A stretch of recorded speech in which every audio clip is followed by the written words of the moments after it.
Hello dear students, welcome to physics online classes for class 11 students. Let us continue chapter System of Particles and Rigid Body. This is our third session. In the first two sessions we have studied introduction as well as equation for center of mass for n number of particles of a system. So in today's class we are going to study about motion of center of mass and linear momentum of a system of particle. So these two each derivation carries 3 marks for your examination. So let us start the class. Motion of center of mass. Yes, you can remember what is a center of mass. It is a point on a body where complete mass of a body is supposed to be concentrated at the center is called center of mass. Now we can study motion of center of mass. How this center of mass can move.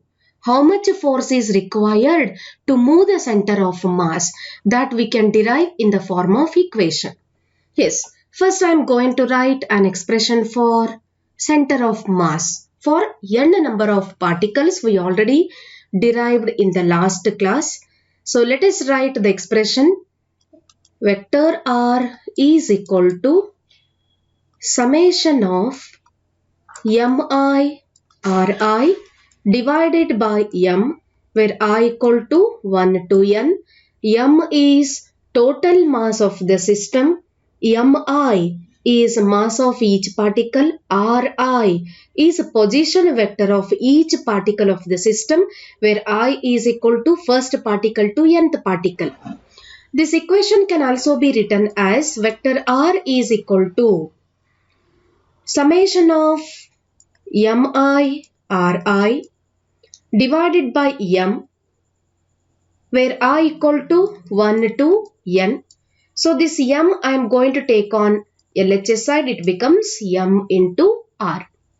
So m vector r is equal to, we can remove this summation or we can write the equation as m1 r1 plus m2 r2 plus m3 r3 so on up to mn rn.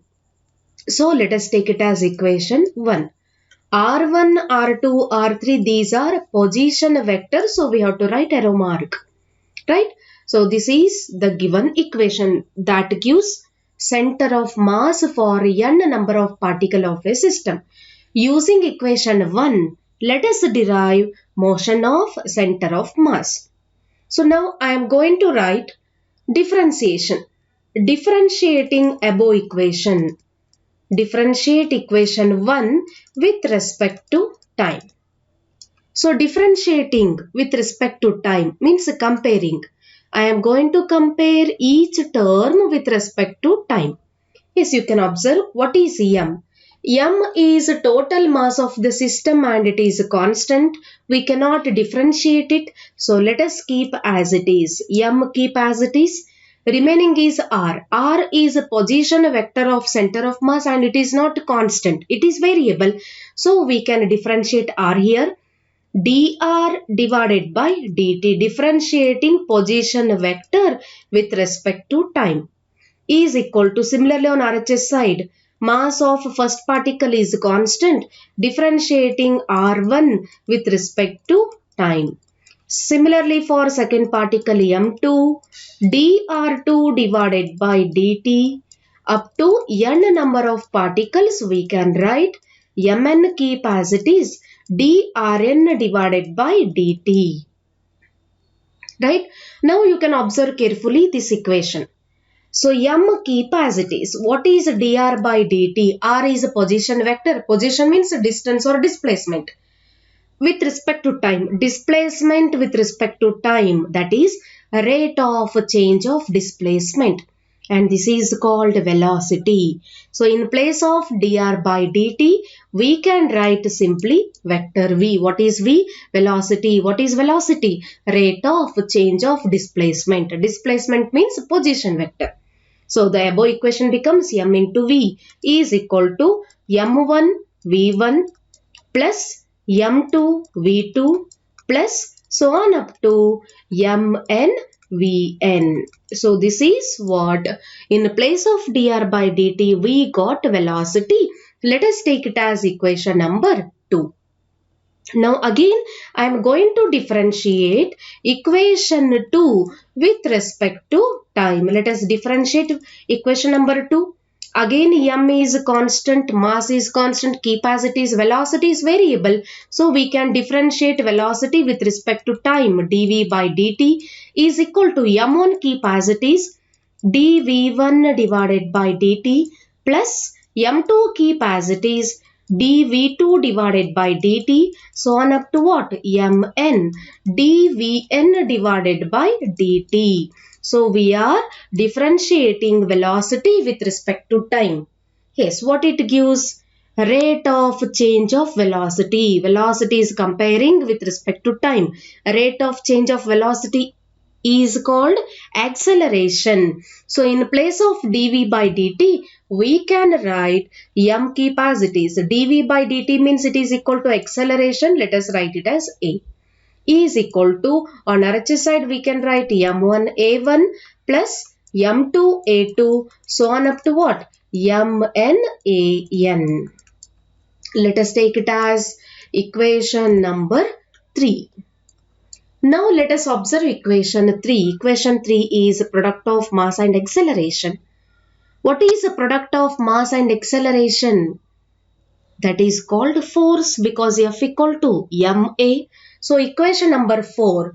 On LHS side, in place of mass into acceleration, directly we can write F, because F equal to m into a. F equal to, here I can write F1 plus F2, so on up to what? Fn.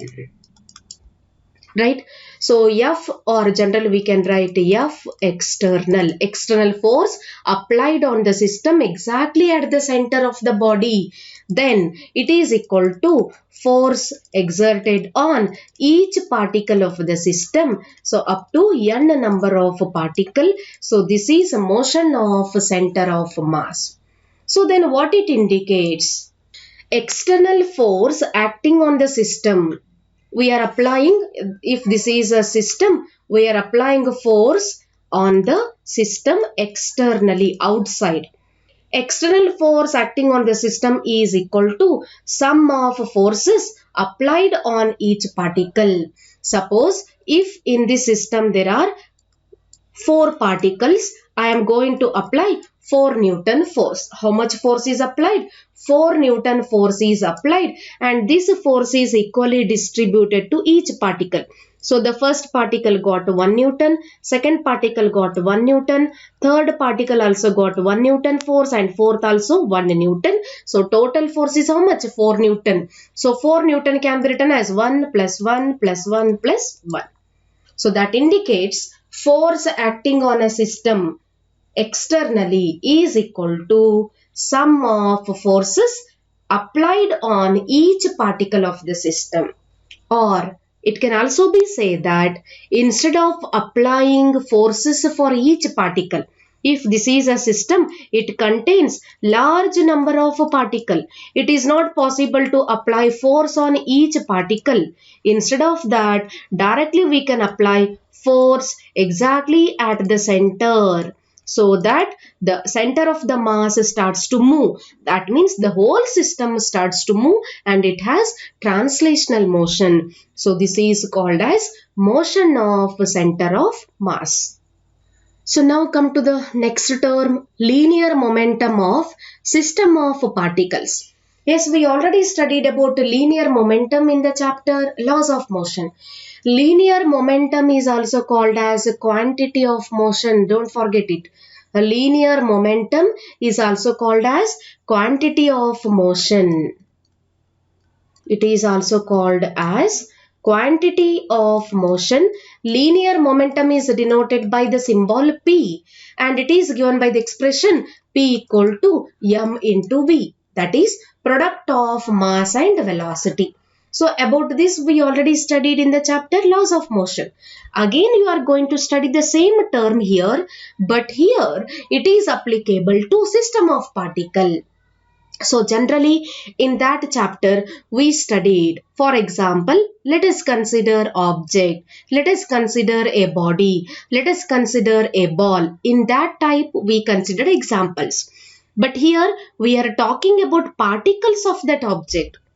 In laws of motion we studied about object, but in this chapter we are going to study about particles of the object, how linear momentum is exerted on each particle of the system, that we can study.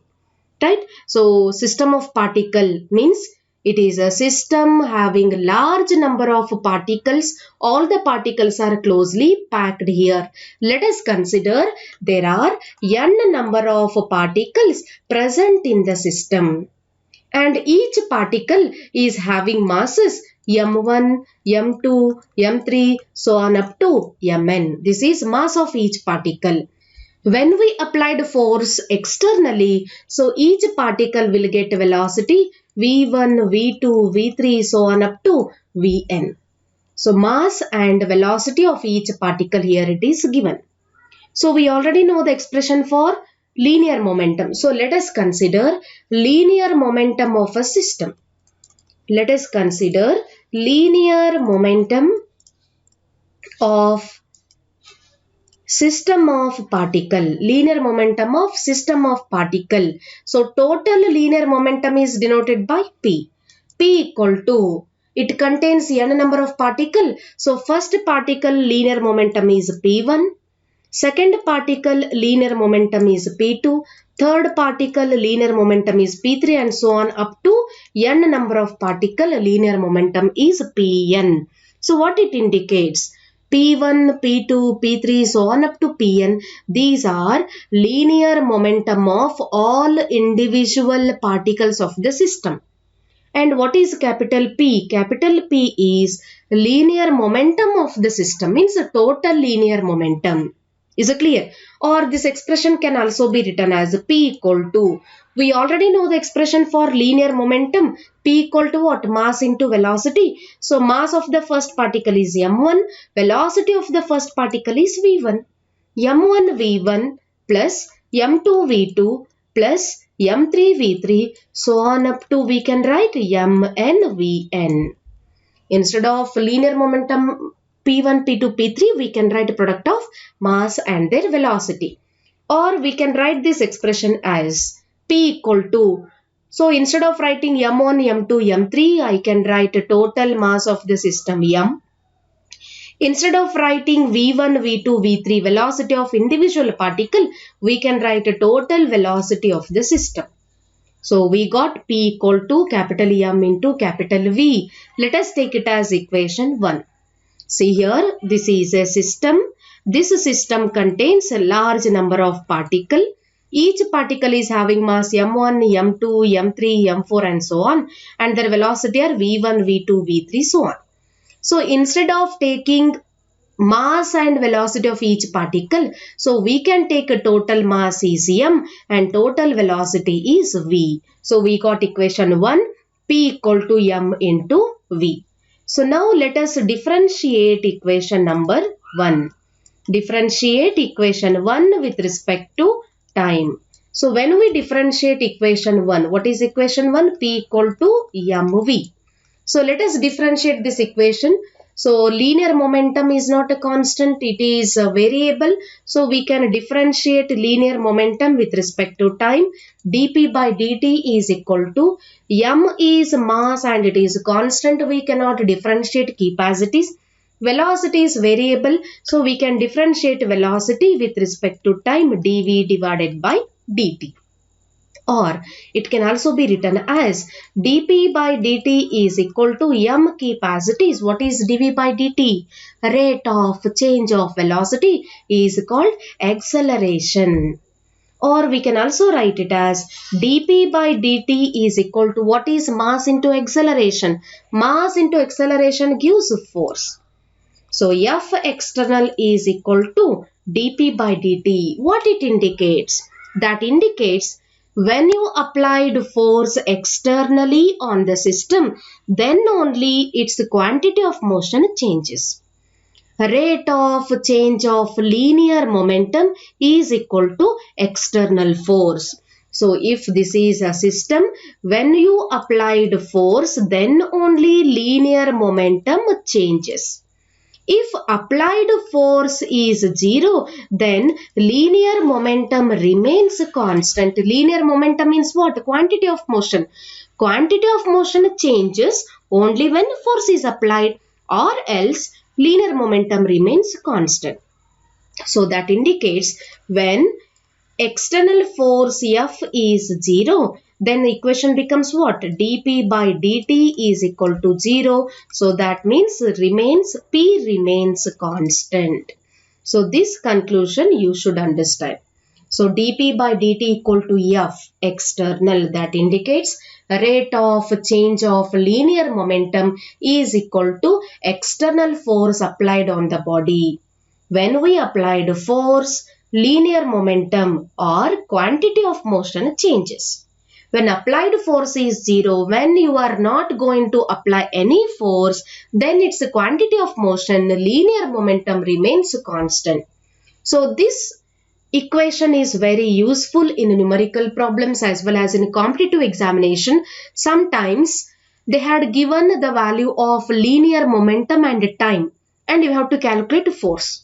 Momentum, P value and time value if they had given, easily you can calculate force using this equation, that is dP by dt equal to F external.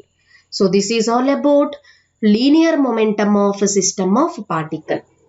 The first derivation is motion of center of mass. The second derivation is linear momentum of a system of particles. So in the next session we can go for angular velocity.